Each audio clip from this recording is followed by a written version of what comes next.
You know, usually when we talk about finding the truth, there's this expectation of evidence, right? Yeah, like a courtroom. Exactly, like a courtroom. You present the documents, you graph the data points, you line up all the verifiable facts, and the judge just points and says, there it is. Right, you get this objective reality that everyone can just agree on.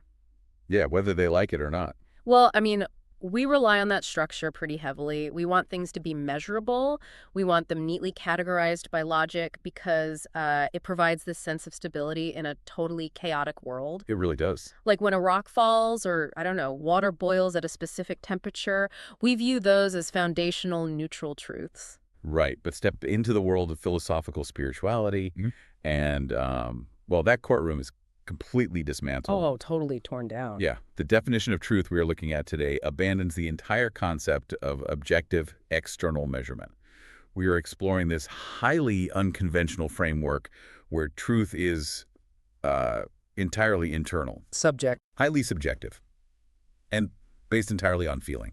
So welcome to you, the learner, to another deep dive.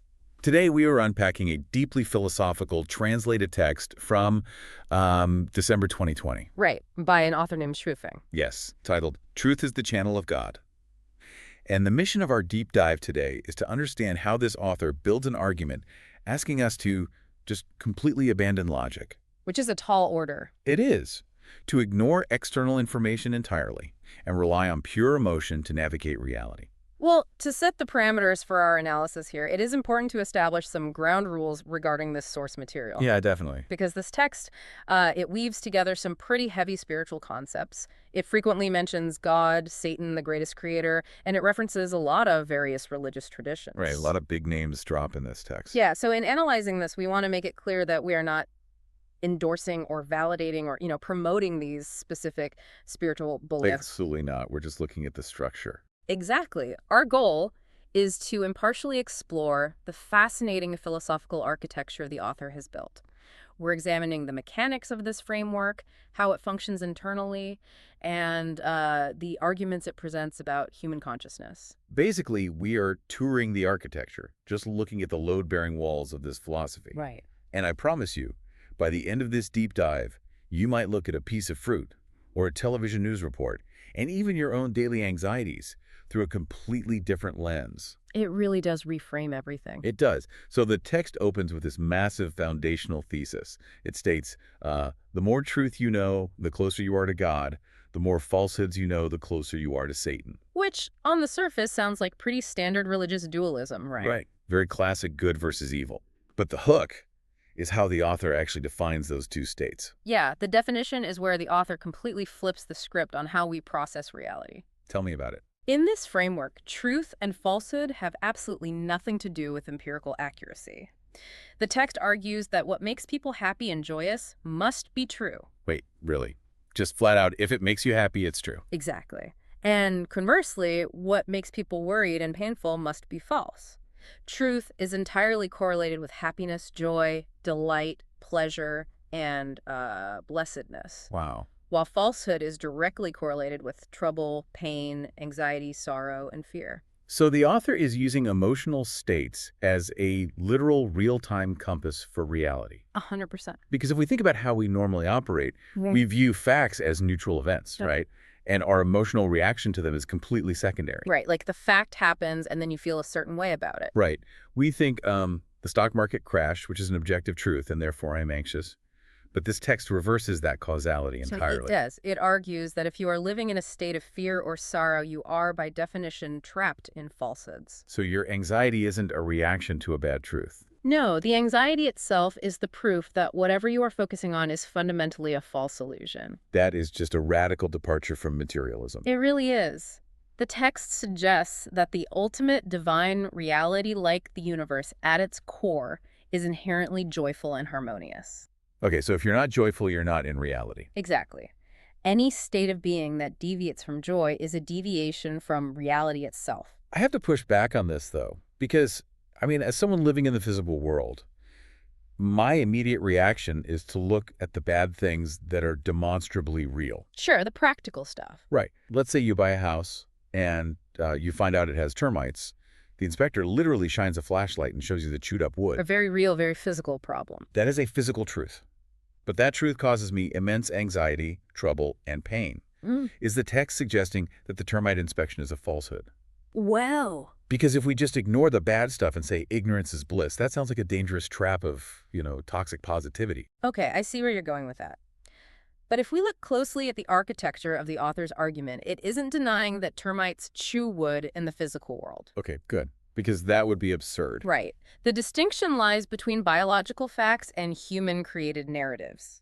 The text is aiming at a much higher, overarching narrative. What do you mean by overarching narrative? When the author talks about falsehoods causing pain and anxiety, they are referring to the conceptual illusions we attach to those physical facts. So the meaning we give the termites. Exactly. The chewed wood is a material reality.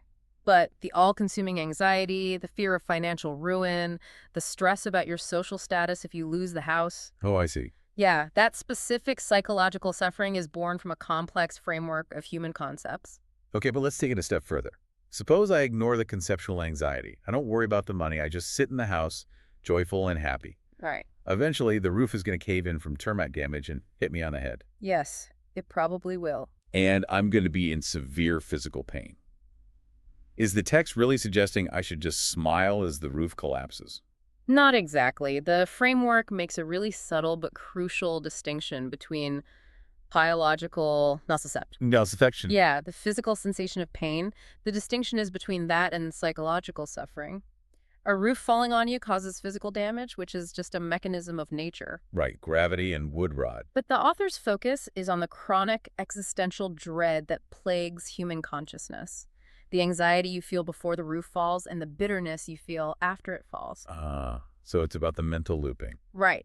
Animals experience physical pain, but they do not lay awake at night agonizing over their credit scores or, dreading the future. That's a really good point. My dog doesn't care about his 401k. Exactly. The text argues that this uniquely human brand of conceptual suffering is the realm of Satan, or ultimate falsehood.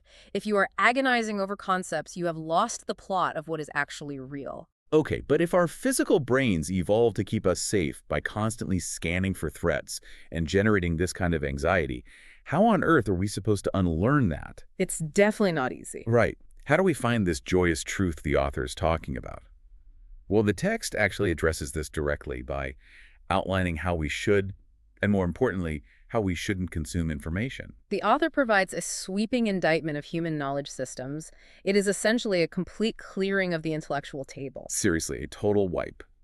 The text states unequivocally that you cannot know the truth by reading scriptures. You cannot know it through preaching, ideals, beliefs, faith, piety, or conceptual logic. Nothing. It goes even further into modern life, stating you cannot learn it from television networks, and you cannot even learn it from the words and deeds of your parents or teachers. So literally every single avenue we typically use to gather knowledge is dismissed. Yeah, all of it.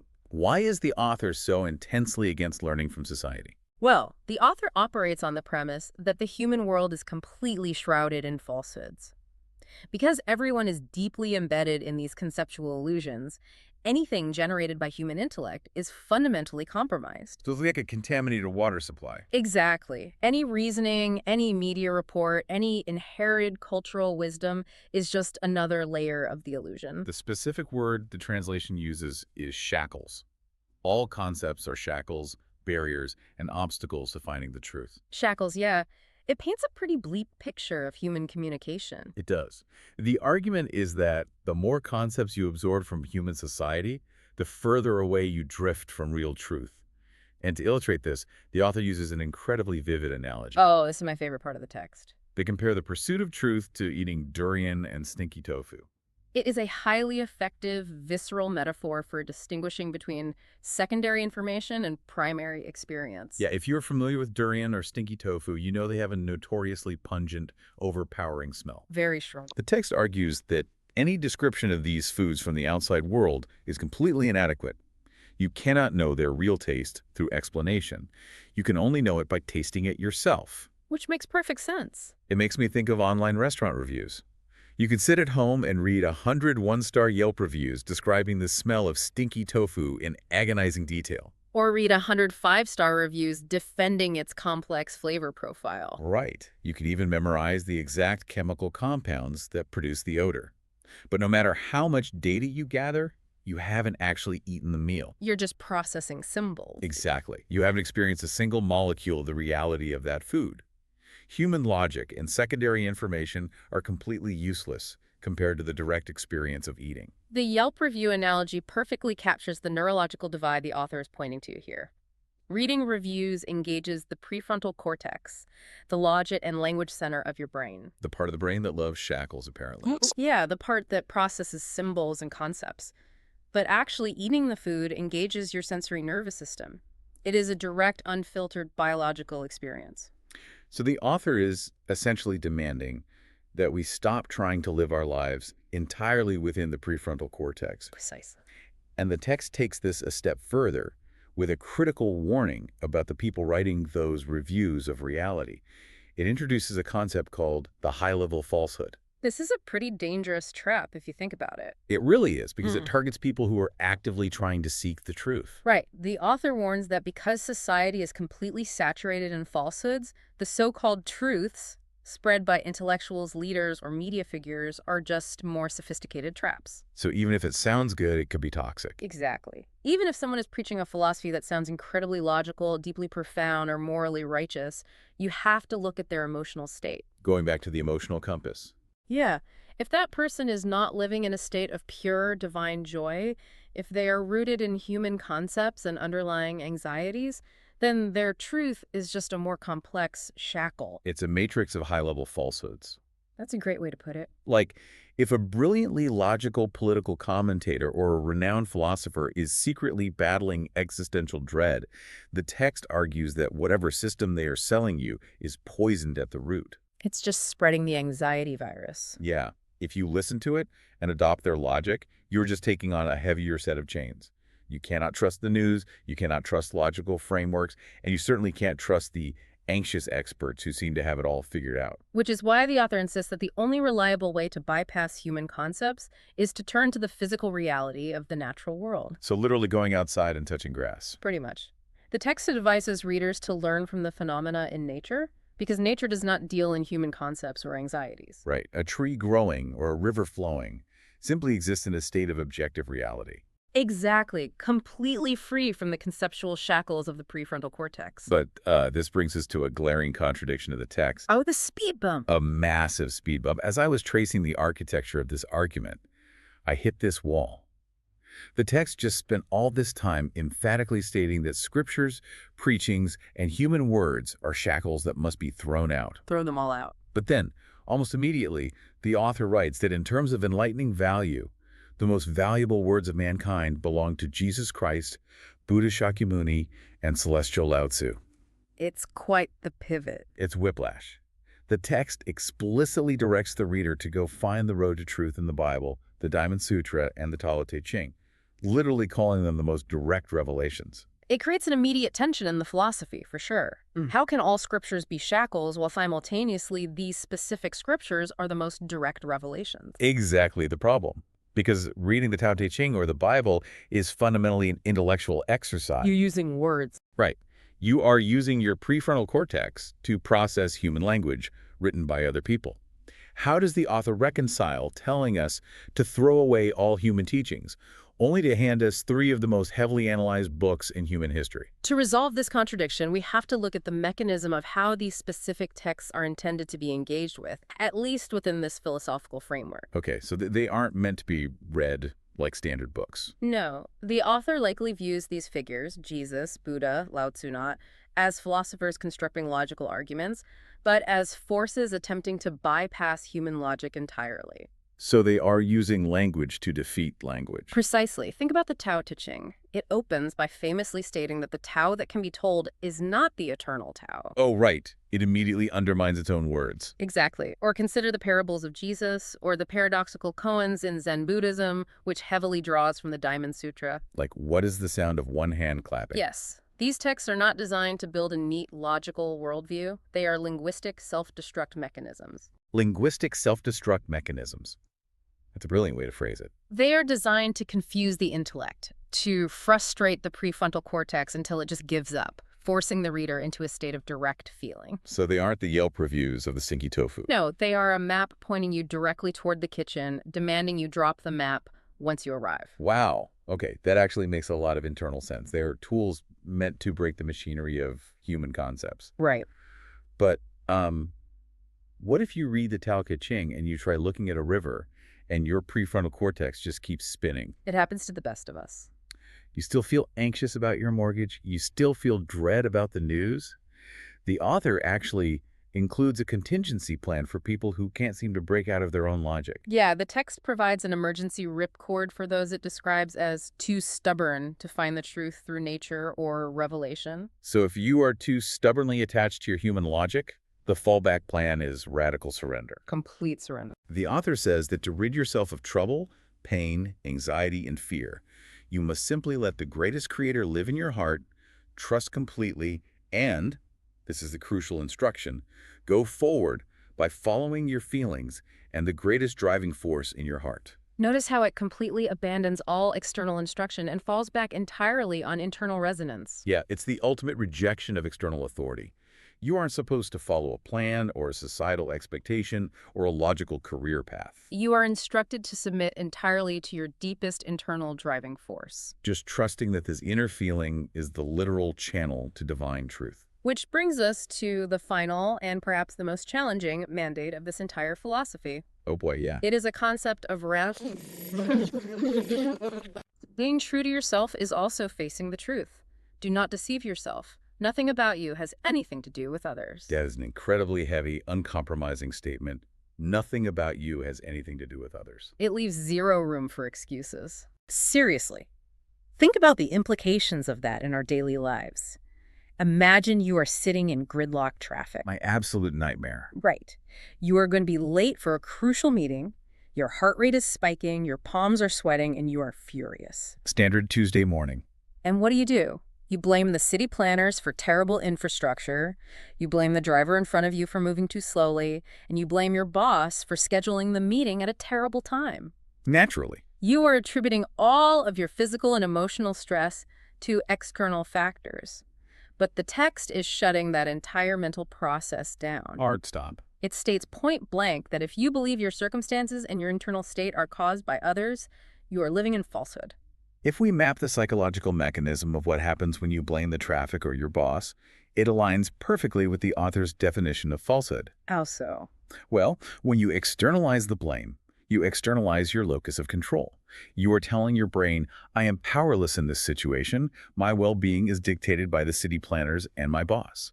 And powerlessness feels awful. Right, because powerlessness triggers the release of cortisol. It triggers anxiety, resentment, and anger. And as the text established in the very first section, anxiety and anger are the literal definitions of falsehood or Satan. Oh, wow. So by blaming the outside world, you actively trap yourself in the negative emotional state that the author defines as the ultimate illusion. Exactly. You are putting the shackles on yourself. So conversely, what happens when you adopt radical self-responsibility? If you accept that your reaction to the traffic has nothing to do with anyone else, you reclaim your internal locus of control. Even though you're still stuck in the traffic. Right. You cannot magically clear the cars from the road, but you regain agency over your conceptual framework. The brain shifts out of the victim state. Okay, I see. According to the text, taking total internal ownership forces you to align with your own inner driving force. It dissolves the conceptual anxiety of victimhood and aligns you back with truth, which, remember, is defined as joy. It is a completely self-contained, airtight, philosophical ecosystem. It really is beautifully constructed, even if it's difficult to swallow. We have taken an incredible journey through this framework today.